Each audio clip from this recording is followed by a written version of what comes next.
എന്റെ ബംഗ്ലാവിനകത്ത് കയറി തോന്നിയ ദിവസം കാണിച്ചിട്ട് താനത് പ്രസംഗിക്കൊന്നും വേണ്ട. ഇറങ്ങി പോടോ സ്കൗണ്ടറൽ. ഓ, ഞാൻ കൗണ്ടറാണെന്ന് മനസ്സിലായല്ലോ.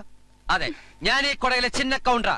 അതുകൊണ്ട് വളരെ സൂക്ഷിച്ചോണം സംസാരിക്കാൻ. താൻ എന്നെ സംസാരം ഒന്നും പഠിപ്പിക്കണ്ട. മര്യാദയ്ക്ക് തെണ്ടികളെ വിളിച്ച് പുറത്തിറങ്ങിയില്ലെങ്കിൽ എല്ലാത്തിനും പിടിച്ച് ഞാൻ പോലീസിൽ ഏൽപ്പിക്കും. ബെഗേഴ്സ്. വേണ്ട.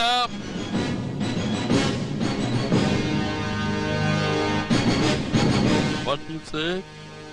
Because we may be trolley pullers, clubbers, but we are not beggars.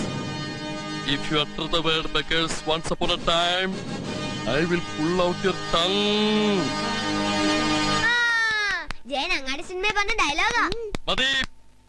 ഈ കുട്ടികൾ ആരാണെന്ന് നിനക്കറിയോ? നിന്നെ വിലക്കെടുക്കാനുള്ള കഴിവെന്നവർക്കുണ്ട്. ഇവരുടെ ആസ്തി എത്രയെന്നറിയോ?